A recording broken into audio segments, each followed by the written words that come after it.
그때 사람들이 예수의 안수와 기도하심을 바라고 어린아이들을 데려왔고요. 그리고 제자들은 꾸짖는데 예수께서 가라사대 어린아이들을 용납하고 내게 오는 것을 금하지 말아라.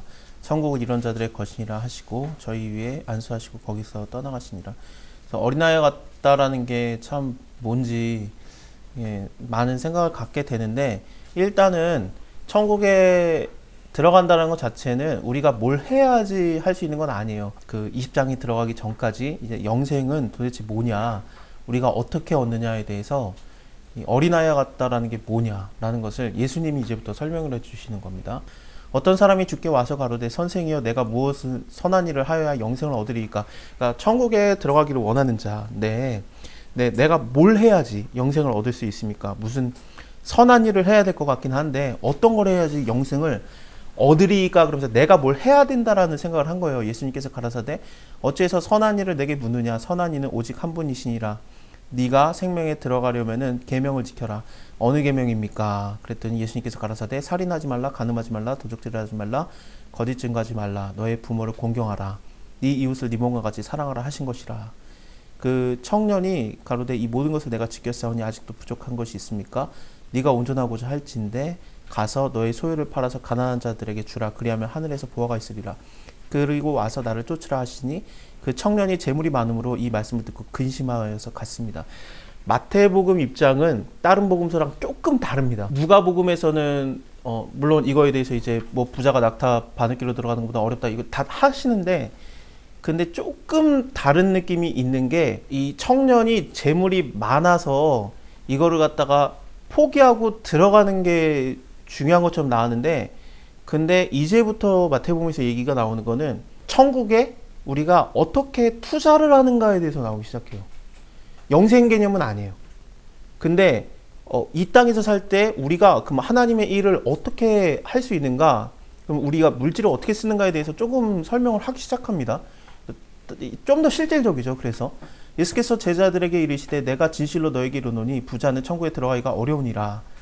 다시 너에게 말하노니 낙타가 바늘기로 들어가는 것이 부자가 하나님 나라에 들어가는 것보다 쉬우니라 하신데, 낙타가 바늘기로 들어간다라는 것은 저번에도 제가 여러 번 설명을 해드린 대로 바늘기라는 문이 있어요. 조그만 문이에요. 낙타 하나 겨우 딱 들어갑니다. 원래 낙타에 잔뜩 실어놓지 않겠습니까? 낙타를 그냥 끌고 오는 사람은 없으니까 낙타에 뭐를 잔뜩 짐을 실어놓는데, 그 문을 통과하려면 짐을 다 빼야 돼요. 그 다음에 낙타 들어가고 짐을 하나하나 다 넣어야 돼요. 그러니까 내가 가진 모든 것들을 내려놔야 하나님 나라에 들어갈 수 있다라는 그런 말입니다. 아예 불가능한 얘기를 한 게 아닙니다. 제자들이 근데 놀래요. 그래서 누가 구원을 얻을 수 있습니까? 예수께서 저희를 보시며 가라사대 사람으로는 할 수 없는데 하나님께서는 다 할 수 있다. 이에 베드로가 대답하여 가로되 보소서 우리가 모든 것을 버리고 주를 쫓았사오니. 그러니까 이 베드로는 내가 가졌던 것들 다 내려놓고 그 바늘기라는 문을 통과한 것 같다라는 얘기를 하는 거죠. 그렇죠? 그래서 가능한 얘기예요. 그렇다고 영생을 얻는 건 아닙니다. 영생은 그렇게 얻는 건 아닙니다. 그런즉 우리가 무엇을 얻으리까 하면서 내가 이렇게 했는데 그럼 내가 무엇을 얻습니까? 라고 물어봐요.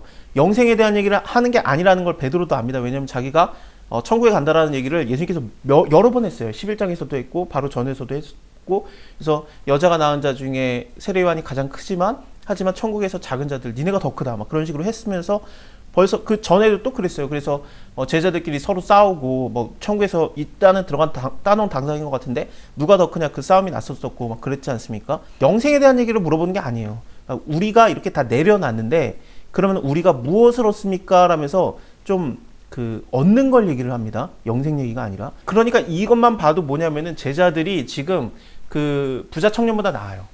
부자 청년은 선한 일을 해야지 영생을 얻을 수 있다라고 생각을 했는데 제자들은 이제 알아요. 영생은 예수님이 그냥 주는 거라는 거.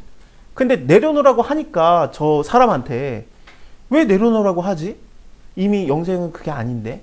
그럼 내려놓으면 뭘 얻습니까? 물어본 거죠. 그거에 대해서 우리가 무엇을 얻으리까 그랬더니 예수님께서 가라사대 내가 진실로 너에게 이르노니 세상이 새롭게 되어서 인자가 자기의 영광의 보좌에 앉을 때에 나를 쫓는 너희도 12 보좌에 앉아서 이스라엘 12지파를 심판하리라. 이렇게 예수님의 나라가 임할 때 그 보좌에 앉는다라는 것은 조금 뒤에서 또 일이 일어납니다. 그래서 야고보와 요한의 엄마가 와가지고 당신이 나라가 오면 한 명은 오른편에 왼편에 앉게 해달라는 그 얘기를 하면서 이것을 오해하지 않게 예수님이 다 설명을 하실 겁니다. 이거는 뭐 높은 자리에 앉는다라는 게 아니라 맞아요. 맞는데 그런 느낌이 약간 달라요. 그래서 섬기는 자리에 앉는 거를 오히려 얘기를 하는 겁니다. 또 내 이름을 위해서 집이나 형제나 자매나 부모나 아내나 자식이나 전토를 벌인 자마다 여러 배나 받고 영생을 상속하리라. 자, 여기서 예수님이 답을 줬습니다. 영생은 어떻게 받는 거냐면은 내가 뭐를 선한 일을 해서 받는 게 아니라 영생은 상속받는 거예요. 그러니까 상속은 내가 그냥 받는 거잖아요. 자격이 되니까. 내 윗대에 자격이 되니까 그거를 갖다 상속받는 것처럼. 근데 죽어야 상속을 받는 거죠. 재산, 유산을 받는 것처럼. 마치 상속을 받는다라는 것은 그 예수님이 죽어야 그 생명이 받아지는 거예요. 네. 영생은 그렇게 받는 거예요. 예수님의 죽음과 부활로 인해서 우리가 그냥 상속받는 거예요. 뭘 한다고 되는 거 아니에요. 그러면은 우리가 이 땅에서 뭘 버리면 그러면은 이 땅에서 받게 된다는 거죠. 예. 여러 배나 받고. 예. 그러나 먼저 된 자도 있고 나중된 자도 있고 먼저 된 자로서 나중된 자도 있고 나중된 자로서 먼저 될 자도 많으니라 그러면서 내가 하나님의 일을 위해서 뭘 하잖아요. 이 땅에서. 그럼 이 땅에서도 뭘 받아요. 하나님이 그렇다고 뭐 내가 500원 넣으면은 뭐 5,000배로 주시는 그런 걸 얘기하는 게 아니라 하나님께서 우리가 한 일에 대해서 기뻐하면서 우리에게 주셔요.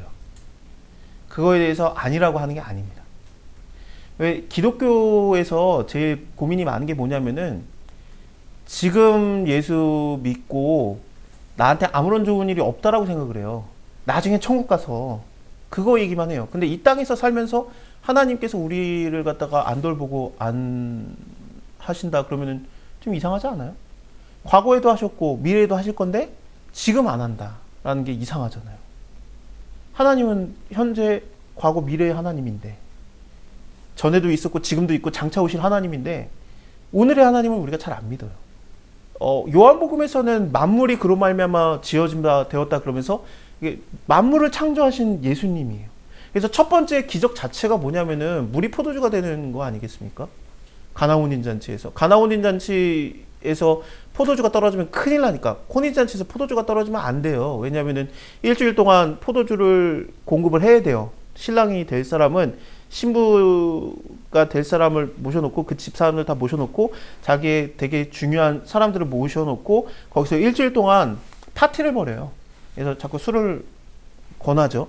그래서 파티니까. 그래서 먹고 마시고 그러다가 이제 마지막 날에 그 포도주를 딱 주는 거예요. 신부에게. 그래서 그걸 받으면 결혼이에요. 일주일 동안 그 남자의 됨됨이를 보게 만든 거예요. 가족이 다. 얘가 술 먹고 어떻게 되는지 일주일 동안 보는 거죠. 그리고 사람들이 술 먹고 기분 좋아지면 야, 너 옛날에 그랬잖아. 옛날에 막 이렇게 찌질했잖아. 막 그 얘기가 다 나오게 하고 이런 애인데 받아들이겠느냐라는 그 마지막 술잔을 주는 게 그 혼인잔치예요. 술이 떨어지면은 이거를 못 해요. 왜 연회장이 있냐면은 이 일주일 동안 하는 행사기 때문에 파티 플래너가 있는 거예요. 가피풀 웨딩이 투입한 거예요. 쉽게 말하면. 그래가지고 하는 건데 술이 떨어졌는데 신랑이 몰라요. 지금 그걸 파토나게 생긴 겁니다. 그거 3번 파토나면은 집이 망할 정도의 재산을 잃어요. 근데 술이 떨어진 걸 신랑도 모르고 파티 플래너도 모르는. 근데 예수님이 그거를 갖다가 원하지도 않았던 거예요. 사실은. 마리아가 그냥 갑자기 끼어든 거고. 막 술이 떨어졌다 그러면서 이제 막 하라고 한 거고. 그래가지고 그거를 갖다 할 때 내 때가 안 됐습니다 그러면서도 예수님이 원하지도 않는데 왜 첫 번째 일을 그걸 했을까? 왜냐면은 우리가 뭘 부족한데 신랑 입장에서, 파티 플래너 입장에서 둘 다 큰일 나는 거였죠. 신랑 입장에서, 파티 플래너에서 우리 입장에서 우리 일을 할 때 뭔가 중요한 일인데 그게 없어졌어요. 알지도 못해요. 근데 예수님께서는 그게 별것도 아닌 일 같지만 하나님 입장에서 볼 때는, 하지만 그거를 갖다가 얼마든지 공급하세요.